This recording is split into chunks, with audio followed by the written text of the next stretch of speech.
네, 안녕하십니까. 배달 플랫폼 종사자의 안전망 강화 방안에 대해서 간단히 말씀드리겠습니다. 제가 발표할 내용은 발제문 중심으로 좀 진행을 하고 주요 사항은 제가 PPT로 간단히 좀 보여드리도록 하겠습니다. 그, 다들 느끼셨지만 지난 2020년은 21세기 들어서 전 세계에서 가장 빠르게 변한 1년이었습니다. 삶의 모든 방식이 바뀐 과정에서 사실 가장 많은 변화를 체감한 것들은 이제 이륜차 배달 종사자하고 택배 기사님들이었습니다. 예, 그 PPT 화면처럼 2020년 1월 1주차에 음식 배달 주문 앱 사용자 수는 251만 명이었고 온라인 택배 이용자 수는 117만 명 수준이었습니다. 하지만 이제 코로나 확산이 본격화되고 한 달 지난 뒤인 2월 1주차에는 음식 배달 주문 앱 이용자는 314만 명, 온라인 쇼핑 이용자는 120만으로 늘어났습니다. 이렇듯 이제 한 달 사이에 음식 배달이 무려 20%나 증가한 것입니다. 음식 배달이 증가하면서 불똥이 가장 먼저 떨어진 곳은 다름 아닌 플랫폼 업체였습니다. 단기적으로 소폭 증가하는 물량들은 서둘러 처리하면서 소화해낼 수 있었지만 수직으로 급증하는 물량을 처리하기에는 기존 인원으로도 턱없이 부족했습니다. 하지만 우리나라의 경우에는 IT 인프라가 잘 구축되어 있기 때문에 플랫폼 노동자라는 이름으로 클라우드 소싱 방식으로 새롭게 노동자로 편입되기 시작했습니다. 사실상 앱만 설치하면 누구나 일을 할 수 있는 새로운 환경이 설치된 것이 실제적으로는 서울 중심으로 이런 것들이 있었지만 작년 2020년은 이런 클라우드 소싱 방식이 전국적으로 확대된 원년이기도 했습니다. 이런 점들은 참 아이러니한 점들입니다.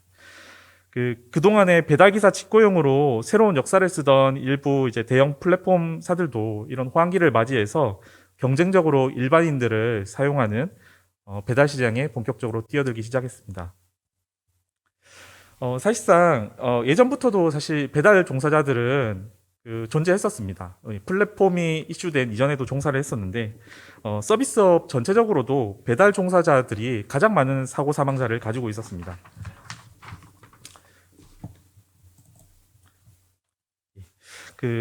통계를 보시면서 설명을 좀 드리겠습니다. 경찰청 이륜차 통계 같은 경우에는 약 15,000명에서 18,000명 수준으로 산재가 발생하고 있습니다. 이 중에서 약 420명 정도가 사망을 하고 있습니다.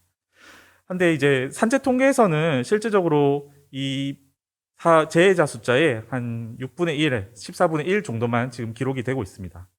사실상 이게 전부 다 사망 사고라고 볼 수는 없지만 실제적으로 상당 부분이 이제 배달 종사자라는 입장입니다. 저희가 말씀드린 이유는 플랫폼 재해가 공단의 당면 과제라는 것을 좀 설명드리기 위해서입니다. 서울 지역의 경찰청 통계 자료를 분석했더니 약 36.9%가 배달에 종사한 걸로 나타났습니다. 그 얘기는 무슨 얘기냐? 현재 이제 422명 중에 사망 사고가 약 155명은 사고재해로 배달 중에 사망한 것으로 저희가 판단할 수 있다는 점입니다.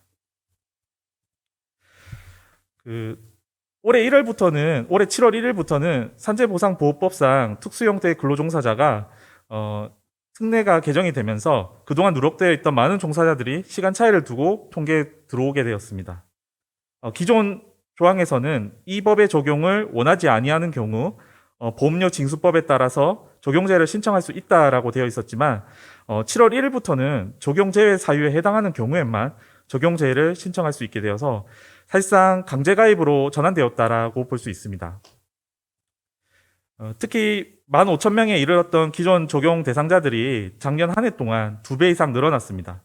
현재 기준으로 한 37,000여 명 정도 수준인데 현재 입직자 수준 자체가 예측되는 종사자 수에 비해서 매우 적은 수준이기 때문에 실제 7월 1일자부터 산재보험이 확대된다면 재해자 숫자는 폭증할 것으로 예상되고 있습니다.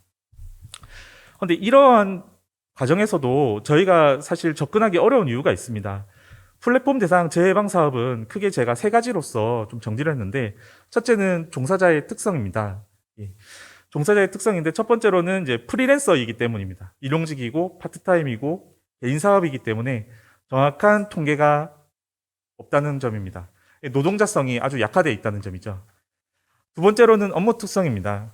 이동 근로자이고 근무 시간이 변동되고 식사 시간이 없고 근무를 하는 시간에도 식사를 할 수밖에 없는 상황이고, 그리고 야간 근무고 앱 알고리즘 기반 근무고 실질적으로 저희가 접근이 어렵다는 점입니다. 세 번째로는 산재 특성입니다. 교통사고가 다발하고 있고 산재 인식도가 매우 낮고 재해 예방 기술력도 갖추기 어렵고 사실상의 고강도 고빈도 산재라는 점. 기존에는 저희가 예방 문화로 접근한 것도 사실상은 산재 특성을 봤을 때 저희가 실제로 접근하기 어려운 부분이 많았기 때문입니다.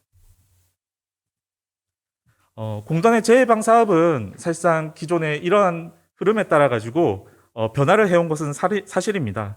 과거 같은 경우에는 사실상 음식업의 상당 부분이 직고용 종사자들이었습니다. 직고용 종사자들이었기 때문에 저희가 직접 찾아가 가지고 사업자를 대상으로 설명을 드리고 매뉴얼을 개정하고 보고를 착용하라고 말씀드리고 유관기관과 협의를 통해서 자료를 배포하고 이런 사업들을 15년부터 약 17년 정도까지 했었습니다.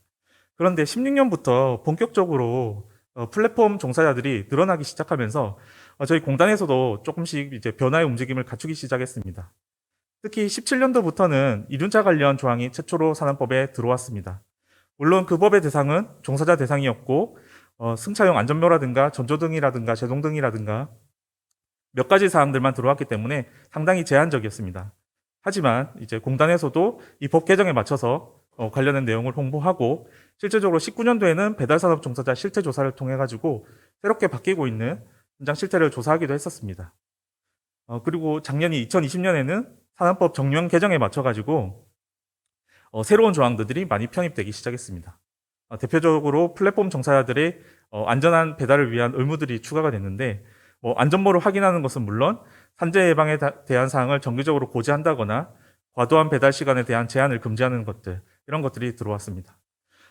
그 공단의 사업도 많은 변화가 있었는데 기존에서는 재해예방 매뉴얼을 제공하거나 간접적으로 그 캠페인을 벌이는 등의 행사를 했었더라면 안전보건공단에서 이제 직접적으로 종사자에게 재해 예방을 위한 사업을 만들기 시작했습니다. 예, 이게 바로 이제 저희 공단에서 지금 진행하고 있는 재해 예방을 위한 플랫폼의 사업입니다. 저희가 이제 이륜차 사고 좌표를 경찰청으로 받아가지고 기상청 데이터를 또 받고 그리고 배달 산업에 대한 실태 조사 결과를 믹스를 해가지고 저희가 새로운 서비스를 만들었습니다. 배달하시는 분들이 사고 위험 지역에 갔을 때 배달 알람이 울리게 한다든가, 그다음에 라이더 위치별로 여러 가지 교육량을 주는 서비스를 제공을 합니다. 예를 들면 지금 서울 같은 경우에는 비가 온다. 그럼 서울 지역에는 비가 왔을 때 타이어를 점검하라, 브레이크 상태를 점검하라, 이런 내용이 나오고, 강원도에는 그 당시에 눈이 오고 있으면은 앱을 맨 처음 켰을 때 눈이 오니까 조심해라 라는 영상이 송출이 됩니다. 또한 이제 이분들이 운전을 하셨을 때 배달 사고 지역에 이제 진입을 하게 되면은 위험 구역입니다. 주의 운전을 하십시오. 이런 음성이 또 나오도록 됐습니다. 이런 것들을 지금 시스템화를 다 시켜가지고 개별 배달 플랫폼사에 연동하는 작업을 이미 실시를 했습니다. 그리고 또 지금 새롭게 진입하려는 회사들도 몇 개 있는데, 이런 것들을 통해서 기존에는 저희가 간접적으로 했던 부분들이 실제 배달 플랫폼사와의 연동을 통해서 배달 종사자에게 직접적으로 갈 수 있도록, 그리고 저희가 배달 종사자들과 만들어내는 데이터들을 어떻게 하면 재해방에 쓸 수 있을지 고민하는 사업들을 만들기 시작했습니다. 네. 본 화면이 이제 배달 하시는 분들이 어떻게 서비스를 받는지 간단한 개요 화면입니다. 맨 처음에 이제 앱을 키면은 안전운전을 부탁드립니다 라면서 이제 주의 영상이 한번 나오고, 그 다음에 배달 구역에 이제 진입해가지고 배달하시다가 사고 다발 구역에 가시게 되면은 사고 다발 구역입니다, 주의하십시오, 이런 영상이 나옵니다. 네, 저희 사업을 소개할 수 있는 영상을 간단히 제가 끊어서 시청을 하고 또 마저 설명을 드리도록 하겠습니다. 노면에 페인트가 칠해진 곳은 비가 오면 미끄럽기 때문에 조심해야 합니다. 젖은 나뭇잎이 많을 땐 자동차의 바퀴 자국을 따라 저속으로 운전하세요. 오늘 비가 올 예정이라 주의 영상이 나오는구나.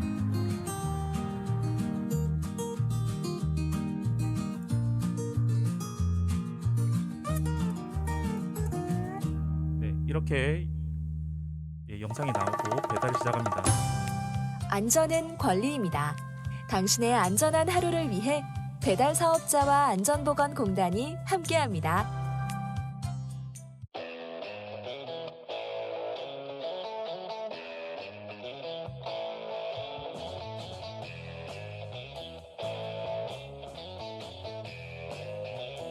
조심조심 달리는 것이 좋아.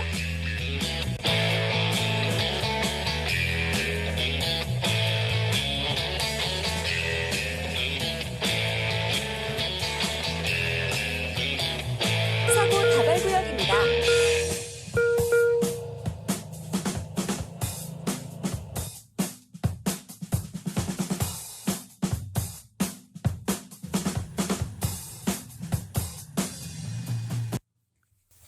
예, 전체 영상은 안전보험공단에서 운영 중인 배달 플랫폼 재해방 시스템에서 좀 보실 수 있으십니다. 예, 제가 지금 표시해야 되는 화면은 저희 배달 플랫폼 재해방 시스템에 나와 있는 자료 화면인데, 저희 시스템에서는 그 전체 이륜차 사고 다발 구역의 조회가 가능합니다. 저희가 만약에 지금 있는 지역인 울산인 지역만 먼저 표시를 했는데요. 울산 지역의 주요 거점들을 분석해서 사고가 다발하는 지역과 그 다음에 배달 종사자가 많이 다니는 지역들을 분석해서 저희가 사고 다발 구역을 설정했습니다. 그리고 이 두 번째 화면은 이륜차 사고 다발 구역에 어떤 추가되는 화면인데요. 저희가 갑자기 사고가 다발하는 구역이 새로 생기게 된다면 저희가 관리자가 직접 사고 다발 구역을 추가할 수 있습니다. 다음으로 저희 시스템에서 알고리즘 기반으로 타겟별 스팟 영상 메시지를 송출하는 기능을 좀 설명을 드리겠습니다. 이거는 이제 날씨별로 저희가 이제 적용을 할 수 있습니다. 눈이 오거나 비가 오거나 강풍이 불거나 이럴 때 맞춰서 15초 영상을 송출할 수가 있고, 그 다음에는 이제 1일, 11일, 21일, 31일 주기적으로 관련 벽구를 좀 송출하는 법에 관련된 사항을 좀 적용을 하고 있습니다. 그 밖에 사고가 많이 나는 금요일에는 사고 사례를 송출한다든가, 그 밖에 이제 월요일 날에 막 오랜만에 이제 쉬었다가 일하는 분들을 위한 영상이라든가 이런 알고리즘들을 실시간으로 추구하고 제어할 수 있도록 되어 있습니다. 예. 제가 그림을 두 개를 준비했는데 본 영상은 실제로 저희가 사용했던 영상입니다. 첫 번째 이제 영상은 배달량이 급증했을 때 저희가 갑자기 급증하는 달에 이 긴급 메시지를 띄워가지고 배달 종사자들이 실제로 좀 배달을 할 때 조심할 수 있도록 메시지를 띄웠고, 두 번째로는 최근에 이제 이륜차 집중 단속 기간이 시행되면서 저희가 이륜차 법규를 집중 단속할 때 조금 더 안전하게 운행해 달라라고 메시지를 전송했습니다. 이런 것들이 기능이 이제 단순하게 저희가 메시지를 전달하는 거를 뛰어넘어서 저희가 필요한 곳에 적합하게 적재적소에 좀 보낸다는 그거에 좀 의미가 있습니다. 다음은 사업 효과 비교입니다. 저희가 전통적인 방식에서는 기존에는 이제 1년이라는 사업 기간 동안 저희가 수시로 계획을 세워가지고 사업을 수행하고 있습니다. 그때 이제 약 10만 건의 물량을 처리하기 위해서는 1000명이 한 100일 정도의 현장을 다녀야 되지만 현재 같은 경우에는 바로 즉시 메시지를 좀 보낼 수 있습니다. 그리고 비용적인 부분도 약 10만 개소를 가려면 약 20억 이상 소요가 되지만 저희 시스템을 이용하게 되면은 비용도 없습니다. 예, 최초 개발비만 드지만 이제 영구적으로 드는 비용은 없습니다. 그리고 이제 전통적인 접근의 경우에는 단기간 효과를 발휘할 수 있지만 저희 같은 시스템을 이용할 경우에는 매일 지속적으로 메시지를 전송하기 때문에 무제한으로 서비스를 좀 진행할 수 있고, 마지막으로 이제 기술적인 부분입니다. 기존에 저희가 방문하는 부분은 기술자의 기술력에 의존을 하고 있습니다. 하지만 저희의 이제 새로운 접근은 정보 체계나 알고리즘의 정교성에 기인해 가지고 좀 더 적합한 정보를 주기 위해서 좀 노력을 하고 있습니다. 그 다음으로 이제 단계별 데이터 기반 재해방 사업 추진 현황을 좀 말씀드리겠습니다. 저희가 좀 어느 정도 로드맵을 가지고 지금 재해방 사업을 추진을 하고 있는데, 첫 번째로 이제 기존 사업의 경우에는 방문을 하거나 이제 캠페인을 하거나 이런 간접 사업을 진행했더라면 1단계부터 4단계까지는 이제 좀 더 이제 정밀한 사업을 좀 진행을 하고 있습니다. 1단계에서는 단순 정보를 제공하고, 예를 들어서 이제 19년도에 저희가 사고가 발생하는 지점을 원데이터를 각 사에 주고 각자 조심을 해라라고 이렇게 했다면은 2020년 같은 경우에는 2단계 사업으로서 데이터를 저희가 분석해서 사고가 좀 더 많이 나는 지역을 선별하고 그 지역에 맞춰서 데이터를 전송할 수 있는 시스템을 구축하는 사업을 2단계로 했었습니다. 그리고 3단계로 2021년부터는 시범 사업을 통해 가지고 데이터를 저희가 직접 수집하는 방향을 좀 설정을 했습니다. 기존에는 저희의 동영상을 보지 않으면은 저희가 데이터를 수집하기 어려웠다면 3단계부터는 이제 저희가 직접 설치하는 기계에서 데이터를 좀 수집할 수 있게 됩니다. 이 데이터를 통해 가지고 저희가 실제적으로 사고를 발생할 때 사고 예방을 한다거나 그다음에 사고 위험이 있는 지역을 쉽게 알 수 있도록 하는 사업을 올해 좀 추진하고 있습니다. 그리고 이제 4단계 같은 경우에는 데이터 사업을 시장의 자유를 맡길 수 있도록 좀 지원하고 싶은 저희 어떤 로드맵이 있습니다. 그래서 데이터를 민간에서 자율적으로 활용해서 민간에서 산재보험을 인하하거나 재예방에 활용할 수 있도록 이런 사업을 좀 구상을 하고 있습니다. 예, 데이터 사업이 이제 확산되었을 경우에는 이제 지역에서 저희가 할 수 있는 사업이 좀 다양해집니다. 예를 들어서 부산에 있는 이제 분께서 부산에 있는 직원분이 이제 사망 사고가 다발하게 됐을 때 기존에는 저희가 현장을 방문해 가지고 기술 지도를 했어야 됐다면 지금 같은 경우에는 저희가 15초짜리 영상을 만들어 가지고 즉시 이제 송출할 수 있는 시스템으로 이제 변경이 될 예정입니다. 현재는 전국망 단위로 영상이 나가고 있지만 이제 올해 하반기부터는 각 지역 관리자들이 직접 지역 사정에 맞춰서 영상을 송출할 수 있도록 변동될 예정입니다. 그리고 두 번째로는 사고 발생 위험이 증가할 경우에는 각 지역 관리자들에게 직접적으로 사전 문자를 보내서 대처할 수 있도록 합니다. 예를 들어서 평소보다 접촉자 수가 과격하게 증가한다거나 날씨가 좋지 않다거나 이런 경우에는 대처할 수 있도록 문자를 보내는 기능을 저희가 지금 추진을 하고 있습니다. 세 번째로는 저희가 이제 그 재해방 정보 외에도 라이더에 대한 휴식 정보라든가 휴식 장소라든가 그다음에 뭐 법규 관련된 내용의 변경이라든가 이런 것들을 영상으로 만들어서 좀 전송할 수 있도록 좀 준비를 하고 있습니다. 저희가 단순하게 이제 배달 종사자분만 먼저 말씀을 드리지만 실제적으로 저희는 이제 2022년 3년까지 쭉 이제 플랫폼 관련된 사업을 할 예정인데 2020년에는 이제 이륜자 배달 종사자 재해방 시스템을 처음 선보였습니다. 그런데 이제 2021년 이제 올해 같은 경우에는 택배, 택시, 대리운전까지 확대해서 사업을 진행할 예정이고 2022년에는 가전제품 설치원, 아사관리사, 신용카드 모집이, 방문 판매원, 보험 설계사 등 여러 가지 업종까지 확대해가지고 재해방 시스템 대상 업종을 확대할 예정입니다. 그리고 올해 있는 추진 사업을 제가 좀 간단히 좀 설명을 드리겠습니다. 올해 그 앞에서 이제 라이더 유니온 위원장님하고 저희 문병도 부장님께서 설명을 많이 해주셨는데 기존에 안전에 관련된 사항들은 저희가 현장 개선을 통해서 이제 개선을 했었습니다. 현장을 방문해서 개선했지만 저희가 지금 추진하고 있는 새로운 사업들은 알고리즘을 통해서 기존에 있는 안전을 좀 개선할 수 있는 방법을 좀 찾고 있습니다. 첫 번째로 말씀드릴 수 있는 거는 이제 안전 배달 시간을 실제적으로 산출할 수 있는 시스템을 개발하는 내용입니다. 현재는 이 배달 시간이 두 가지로 크게 설정이 됩니다. 하나는 AI 기능에 의해 가지고 배달 시간이 산출이 돼서 도로의 사정이라든가 기존에 있는 사람들의 배달 시간이라든가 이런 것들 산출해서 지금 송출하는 형태로 되고 있는데 그러다 보니까 이제 기존에 있던 배달하는 시간이 짧았을 경우에 그거에 따라서 가거나 혹은 직선거리로 계산하는 시간의 경우에는 도저히 배달할 수 없는 시간에 제시되거나 이런 경우가 종종 있었습니다. 이러한 그 문제점을 해결하기 위해서 저희가 시스템을 개발해서 실시간으로 데이터를 산출해서 저희가 제공할 예정입니다.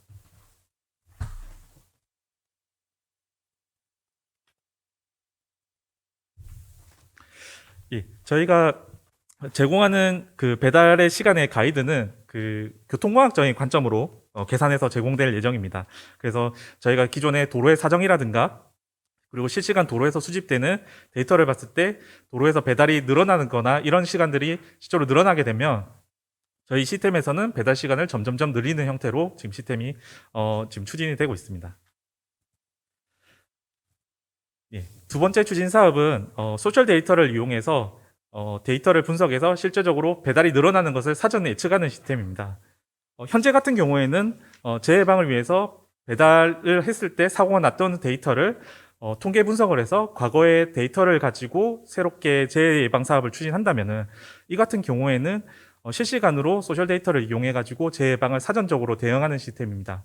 예를 들어서 SNS에 음식 배달 사진이 많이 올라온다든가 아니면은 TV에 특정 배달 브랜드 음식이 등장하면서 배달이 폭증한다든가 이런 데이터들을 실시간 감지를 해서 웹 크롤링을 이용해서 데이터 분석을 하고 실시간 좀 위험을 좀 전달할 수 있는 그런 시스템을 또 추진하고 있습니다. 그리고 세 번째는 기계적 요인입니다. 이제 지금까지 말씀드린 내용은 알고리즘을 통해 가지고 어떻게 하면은 기존에 있는 배달 종사자들에게 안전한 배달을 좀 추진할 수 있을까라는 부분이라면 기계적 요인 같은 경우에는 기계 자체의 개선입니다. 저희가 첫 번째로 지금 검토하고 있는 거는 그 이륜차에 바퀴를 잠기지 않도록 할 수 있는 ABS 모듈을 전체 배달 종사자에게 보급하는 방안입니다. ABS를 장착하게 된다면 비 오는 길이라든가 그다음에 급속하게 미끄러지는 곳에서 제동력을 높일 수 있기 때문에 배달 종사자들의 안전에 많은 도움이 될 것으로 예상하고 있습니다. 그리고 두 번째로는 운행 기록 장치입니다. 운행 기록 장치는 배달 종사자들에게 직접적으로 안전을 줄 수 없지만 운행 패턴을 분석해서 좀 더 이제 과속을 좀 줄일 수 있도록 유도를 한다든가 아니면은 우수하게 일하는 안전 배달을 하시는 분들에게 보험료를 인하해 준다거나 이런 방향으로 좀 행동을 간접적으로 유도할 수가 있습니다. 이런 부분을 저희가 지금 체크를 하고 있습니다. 예. 추가적으로 한 가지만 좀 더 말씀드리겠습니다. 이제 현재는 데이터 수집 등 여러 가지 사업을 좀 진행을 하고 있지만 현실적으로 재해방 수집에 앞서 가지고 저희가 좀 해결해야 되는 현재 과제들이 몇 가지가 있습니다. 예를 들어 가지고 제가 맨 처음 말씀드리고 싶은 거는 이제 재해 예방에 관련된 통계 부분입니다. 통계가 현재는 이제 산재 통계하고 이제 교통사고 통계하고 좀 분리가 되어 있기 때문에 이런 부분이 저희가 실제 배달 종사자들이 얼마나 사고가 많이 나고 있는지 알 수 있는 방법이 전혀 없습니다. 그리고 이제 두 번째로 말씀드리고 싶은 거는 플랫폼 사업자들의 좀 인식 전환입니다. 플랫폼 사업자들이 기존에는 전부 다 IT 업체로 등록이 되어 있기 때문에 실제 배달의 현장과는 좀 괴리가 되어 있습니다. 그렇기 때문에 현장에 대한 이야기를 하게 되면은 현장에 대한 인식이 매우 낮거나 그리고 좀 부정적으로 묘사하거나 이런 경우가 많습니다. 실제적으로 매출의 상당 부분은 라이더를 통해서 나오게 되지만 그에 대해서는 인식이 낮고 그렇기 때문에 아까 이제 유니온 위원장님께서 말씀하신 것처럼 라이더들을 어떤 게임의 캐릭터처럼 쓴다거나 그렇게 하는 것들도 사실 현장에 대한 인식 부분이 상당 부분 좀 결여돼 있다라는 점입니다. 그리고 세 번째로는 플랫폼 사업자 내부에 대한 어떤 정보의 장벽입니다. 예를 들어서 저희가 특정 회사에 방문을 하게 된다면 특정 회사에 방문해가지고 안전을 위한 기술 지도를 하게 된다면 사업장의 정보들이 어느 정도 공개가 되어 있습니다. 몇 명이 일하고 어떤 업무를 하게 되는지 공개가 되어 있습니다. 하지만 플랫폼 사업자들의 경우에는 이런 점들이 모두 비공개 처리가 되어 있기 때문에 이런 분들이 좀 더 공공의 영역으로 좀 전환이 되어야 저희가 재예방 사업을 할 때 조금 많이 이용을 할 수 있지 않을까 싶은 생각입니다. 네, 지금까지 제가 간단히 전체적으로 말씀을 드렸는데요. 가장 중요한 부분을 제가 또 하나만 더 말씀드리겠습니다. 이제 배달 종사자들의 속도에 관련된 부분이 좀 많이 이슈가 되고 있습니다. 배달 종사자들에게 얼마나 더 많은 속도를 좀 해야지 더 많은 이익을 벌 수 있을까 이런 관점에 좀 초점이 맞춰져 있는데 저희 잠시 좀 생각을 해보신다면 현재 기본 배달료가 한 2,500원에서 4,000원 정도 수준입니다. 이 정도 임금으로는 월급을 생각했을 때, 그러니까 저희가 말씀드린 건 최저임금을 고민했을 때, 최저임금보다 더 높은 소득을 올리기 위해서는, 배달 불법 운행을 좀 조장할 수밖에 없는, 그런, 상황에 놓여 있습니다. 그래서 현재 배달 종사자의 그 배달 속도를 좀 20% 정도 낮추게 된다면, 월 소득도 20% 정도 감소가 됩니다. 근데 이 비용 자체가 저희가 추산하기로는 한 80만 원 정도로 추산이 되는데, 이런 부분들이 사회적 합의가 이제 되지 않는다면은 여러 가지 뭐 알고리즘을 개발을 한다거나 혹은 안전장비를 제공한다 하더라도 실질적으로는 배달을 해야 되는 상황에 놓인 많은 분들께서 배달을 할 때 과속을 할 수밖에 없다라는 그런 점들을 좀 먼저 말씀드리고 싶습니다. 저희가 그래서 그 연구에 대한 과제를 하나 좀 말씀드린다면 저희가 뭐 적정한 운임이 어느 정도인지 어느 정도를 받아야지 적정한지 그 안전비용에 대한 어떤 내재화 부분 그리고 그 비용을 모았을 때 어떻게 활용할 것인지 이런 부분에 대해서 많은 논의가 필요합니다. 그래서 민간의 영역으로 플랫폼 사업을 남겨놓기보다는 지원 사업이라든가 공제조합 사업을 통해서 많은 부분이 공공 영역으로 좀 들어와야 된다. 이런 점들을 좀 역설적으로 좀 말씀드리고 싶습니다. 예, 네, 감사합니다.